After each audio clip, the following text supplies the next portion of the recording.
Alô, pessoal que acompanha o Mexa-se. Bem-vindos ao Mexa-se 2025. Nós começaremos o nosso ano falando sobre treinamento para a terceira idade. E para isso a gente convida a personal, professora Carolina, que tem uma ampla experiência em treinamento com diversas populações, mas especialmente as pessoas que são acometidas com problemas ortopédicos e também engloba a terceira idade. Carol, nós sabemos que hoje, o público de mais idade tem procurado a atividade física de uma forma geral, porque entendeu a necessidade de se manter uma massa muscular adequada, níveis de forças adequados, para que a gente tenha uma qualidade de vida mesmo na idade mais senil.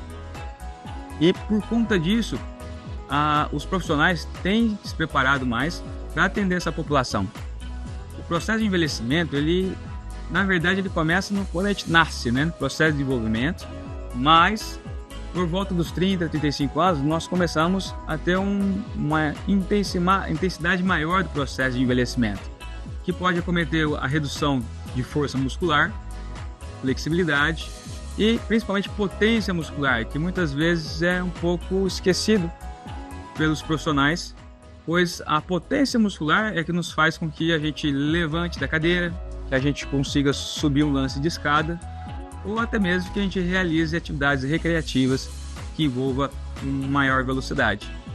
Para isso, nós vamos trazer a Carol aqui para explicar e mostrar alguns exercícios que a gente pode, aí na sua casa, você que já, mesmo ainda jovem, 30, 35 anos, ou que já está com a idade um pouco mais prolongada, por volta dos 60 anos ou mais, a realizar dentro de casa ou mesmo dentro de um lugar específico como academia, para que a gente consiga fazer a manutenção dessas capacidades físicas que são primordiais para uma qualidade de vida pelo resto das nossas vidas, Mas lembrando, todo o treinamento ele deve ser baseado em avaliações que possam predizer se eu tenho um nível muito baixo realmente de encurtamento, nível muito baixo de mobilidade, um nível baixo de força, para a gente poder direcionar o que seria imediato num processo de treinamento.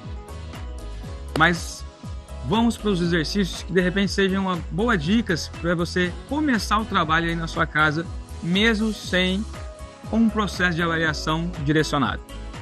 Bora lá? Bom, nós vamos pedir ajuda agora do professor Fernando, que já está treinando aqui na academia. Nós interrompemos um pouquinho o treino dele para poder demonstrar alguns exercícios que a gente pode fazer em casa, Carol, você comanda. Bom, um dos pontos mais preocupantes é que depois dos 30 anos a gente tem uma perda progressiva de massa muscular muito preocupante, Porque perda de reação, e outras capacidades. Mas a sarcopenia, que é a perda de massa muscular, é uma das mais agravantes. E aí, o que a gente pode trabalhar de principal é o músculo do quadríceps, que é a perna, que é um dos maiores grupos musculares que a gente usa todos os dias para levantar da cama, para fazer xixi, enfim, atividades diárias. Então, uma coisa que a gente pode fazer em casa é com uma cadeira ou a cama ou o sofá, fazer o exercício de sentar e levantar. Então, é simplesmente sentar e levantar, tentar utilizar o mínimo possível das mãos para auxiliar esse movimento, contrair bem o abdômen, sempre olhando para o horizonte, tentar nunca tirar os pés, calcanhar, principalmente calcanhar do chão. Mantendo o joelho para fora. Aí, se o senhor cansar, o senhor pode parar, Fernando. E aí, quando isso aqui estiver um pouco fácil, a gente pode adicionar alguns equipamentos, que é uma coisa barata para você investir se você não quiser ir para uma academia, algum estúdio, que é a borrachinha, O senhor Fernando é atleta, então já está treinado. O que a borrachinha vai servir? Para melhorar a ativação ou o recrutamento dos músculos estabilizadores do quadril. Quando a gente fala de ativação, é aumentar o trabalho dessa musculatura para ocasionar uma maior estabilização da pelve. Da pelve, a gente fala de quadril, mas é a estrutura da pelve. E os músculos que ali atuam, glúteo máximo, glúteo médio, tensor da face lata, são músculos que estão ali presentes, dando suporte para que o quadríceps, a musculatura da coxa, trabalhe com eficiência. Então, a forma da gente acrescentar intensidade é colocar uma borrachinha ou nos pés, vamos colocar na ponta do pé, Vai colocar na ponta do pé, agora o senhor vai abrir o máximo até arrebentar essa bola. Isso! Aí o senhor vai colocar os pés mais para trás e vamos tentar levantar de novo. Isso! Certo, né? Então, claro, uma borrachinha que seja tenha um bom estiramento. Dessa forma a gente vai ter um trabalho um pouco maior de glúteo médio, glúteo máximo, para poder estabilizar. A força de abrir, de afastar os pés para fora, aumenta esse trabalho. Às vezes pode ficar até um pouco mais pesado, né, Fernando? A querer fechar. Legal, esse é um exemplo, né? Fernando, obrigado pela participação.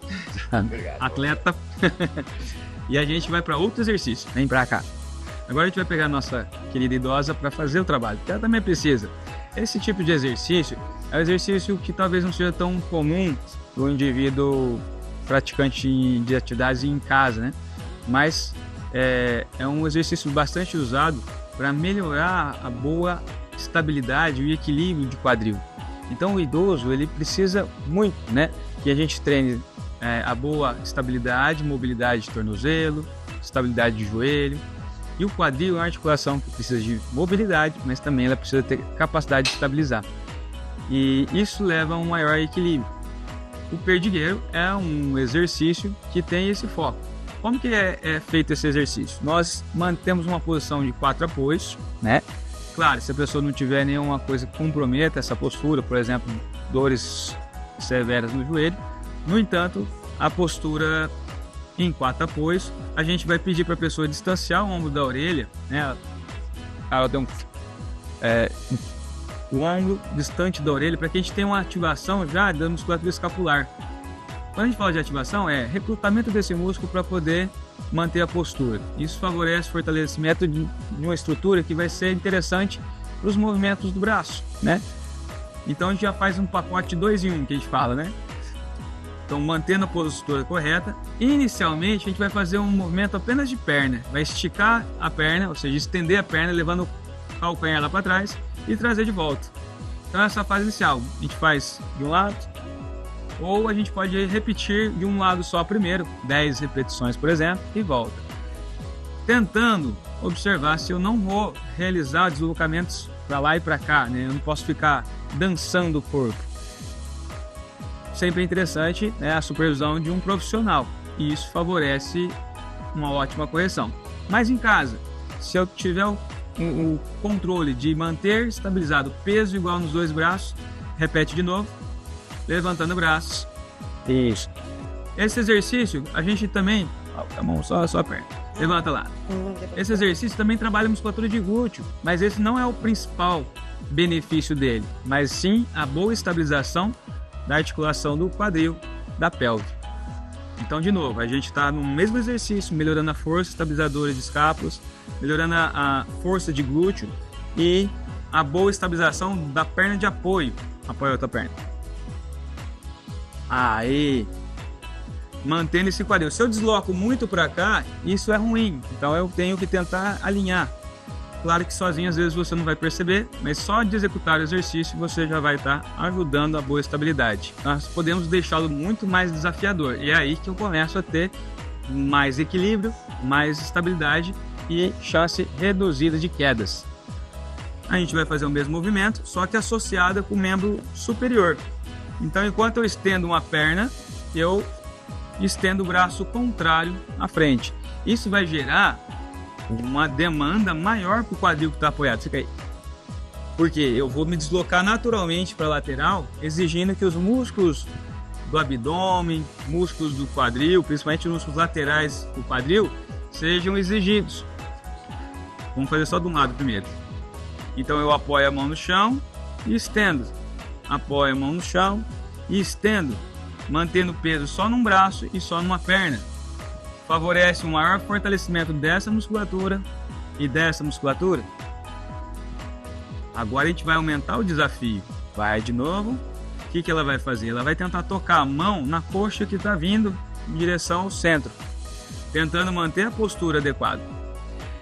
Nesse momento, isso aqui se torna muito desafiador para o indivíduo que tem, né, um estado de equilíbrio prejudicado, a pessoa já, né, com idade mais avançada, mas se fizer a progressão que nós estamos ensinando aqui, por exemplo, isso tornará fácil e possível de executar, favorecendo, de novo, a boa estabilidade, força de quadril e possibilidade de fortalecer todos os grupos musculares que vão gerar estabilidade dos membros do quadril. Então eu posso dizer que talvez esse seja um dos exercícios mais simples e mais importantes para aquele indivíduo que está iniciando um processo de treinamento, principalmente com uma ideia de pouco mais avançada, o qual já apresenta déficit de equilíbrio e dificuldade, né, na marcha, dificuldade em realizar atividades diárias que envolvam movimentos mais complexos. Seria um primeiro exercício que a gente poderia usar. Então, se você entendeu, assista, tente realizar e, se possível, claro, busque a supervisão de um profissional. Ok? Obrigado, Carol. Nada. Espero vocês no próximo programa. Mexa-se!